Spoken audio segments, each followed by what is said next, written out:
Bill O'Reilly here, Wednesday, December 4th, 2019. You are listening to the O'Reilly Update. Here's what's happening today in America.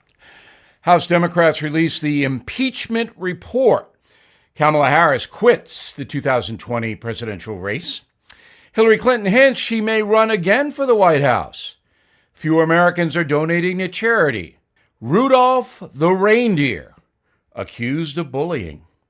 Also ahead, are we being conned by the entire impeachment thing? But first, House Democrats releasing their impeachment report. Adam Schiff's Intel Committee finding the president, quote, subverted U.S. foreign policy toward Ukraine in order to dig up dirt on Joe Biden. The White House maintains Donald Trump's phone call with President Zelensky of Ukraine was legitimate, calling Schiff's summary, quote, the ramblings of a basement blogger. Polls show the public split down the middle, party lines dominating, but independents are souring on the whole impeachment deal. Senator Harris quitting the 2020 race, saying it was the hardest decision of her life. Her campaign collapsed following a series of unsteady debates. The senator taking a shot at Mike Bloomberg on her way out, lamenting she would be able to continue if only she were a billionaire. The real reason Kamala Harris failed is that she has no vivid message. Hillary Clinton refusing to rule out another run for the White House. Mrs. Clinton talking on British TV, teasing a potential rematch with Donald Trump. Mrs. Clinton says many people are begging her to jump into the race. She did not mention anyone specifically, but polls show Hillary Clinton would take the number 2 spot behind Joe Biden if she jumps in. Fewer Americans are giving to charity these days. New study from MarketWatch shows the share of U.S. adults donating dropped in the past 2 decades. About half the U.S. population gave money to charity in 2016, down 66% from 2000. The biggest factor, the decline of religion in America. Christmas classic Rudolph the Red-Nosed Reindeer under fire from some nuts for allegedly showing scenes containing bullying. On social media, one person writes, the North Pole seems like the most toxic work environment to ever exist. Sure it is. Unbelievable. In a moment, are we all being conned by impeachment? There are literally thousands of abandoned animals that need your help. So I have partnered with Delta Rescue, founded by actor Leo Grillo, to rescue some of them. 40-year-old Delta Rescue is the only no-kill, care-for-life animal sanctuary of its kind, home to more than 1,500 rescued dogs, cats, and horses on a 150-acre ranch.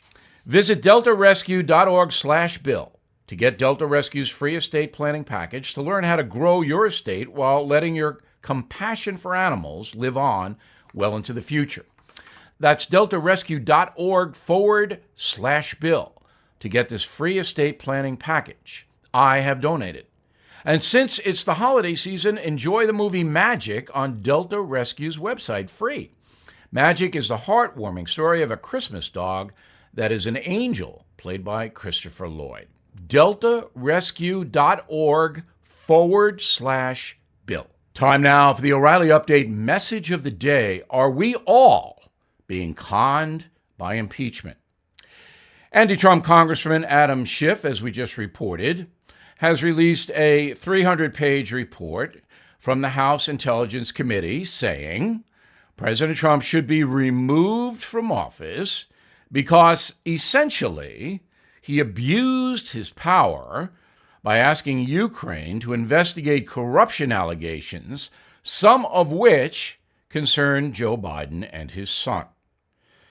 The president will not be removed by the Senate, which makes the call on impeachment, because every single president could be impeached for, quote, abusing his power. Let's take a look. During the Civil War, Abraham Lincoln suspended constitutional rights for everyone living in the North.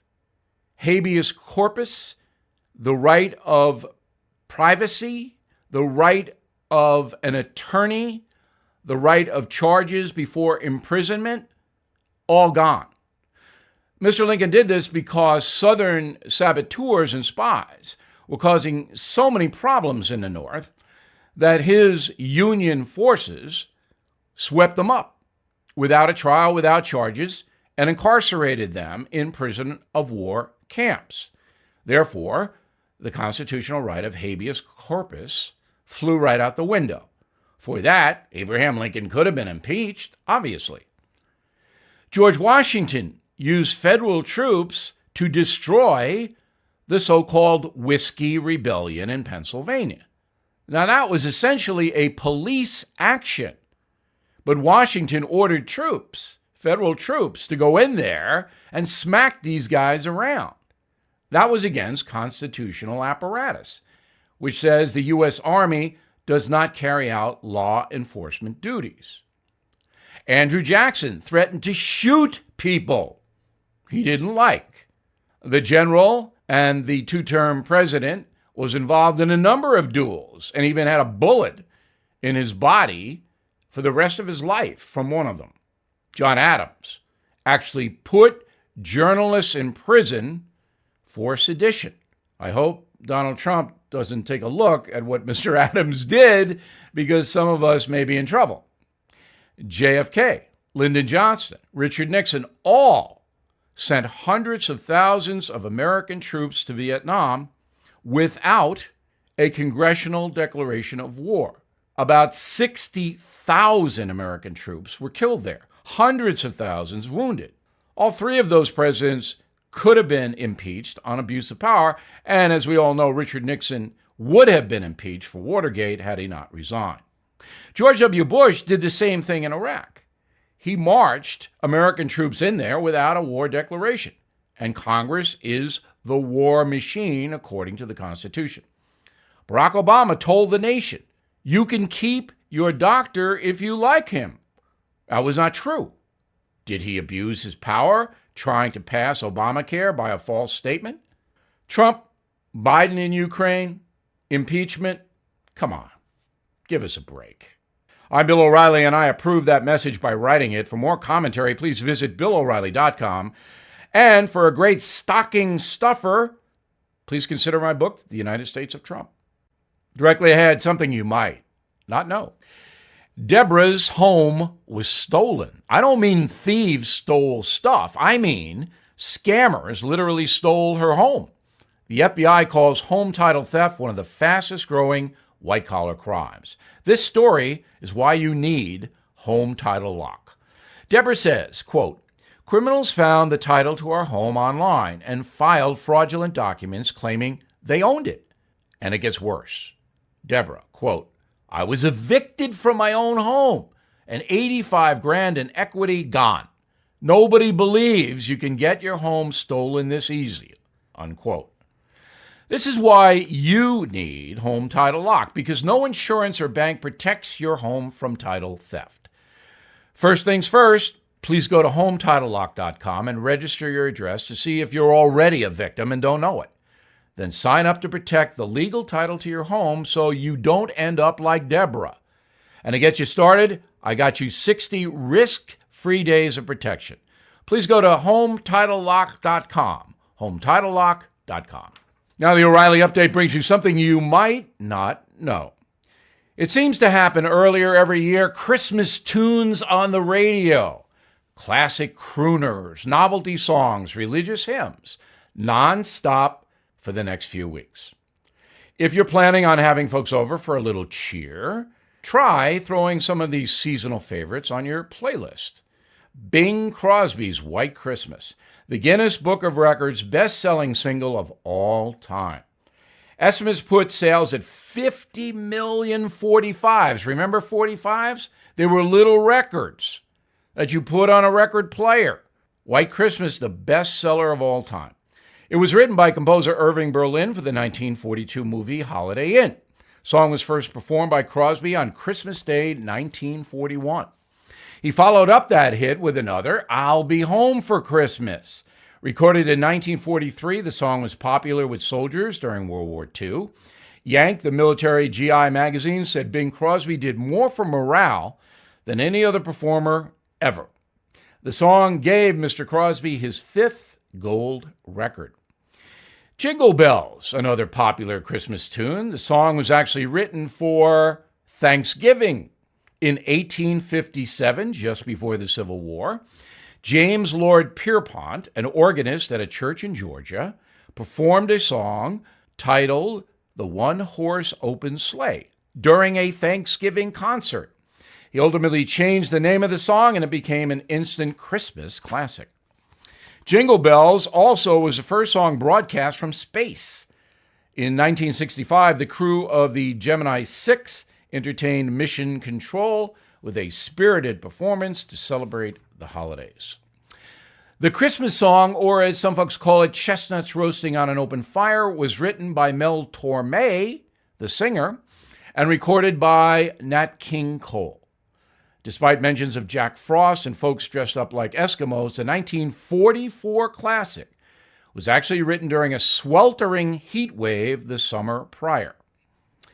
For something a bit more modern, try the song that broke Spotify's single-day streaming record last year. Mariah Carey's All I Want for Christmas Is You. Almost 11 million streams. Back after this. You've been hearing about gold all over the news. Prices continue to climb. Not surprising, given all the warnings of a recession and the uncertainty of the upcoming election. Americans are looking for stability as a way to protect their savings and retirement. That's why I recommend you consider gold and silver as a safe haven for your savings and retirement. The company I recommend and have for years is American Hartford Gold Group. They are A-plus rated with the Better Business Bureau. Also, they make it simple and easy for you to invest in physical gold and silver. If you're listening right now, you get a free silver coin from my friends at American Hartford Gold Group. All you have to do is give them a call, 877-444-GOLD, 877-444-GOLD. Call them now to claim your free silver gift for a limited time and tell them Bill sent you. Or visit them online at www.billfreecoin.com. Again, that's 877-444-4653 or billfreecoin.com. Thank you for listening to the O'Reilly Update. I am Bill O'Reilly. No spin, just facts, and always looking out for you.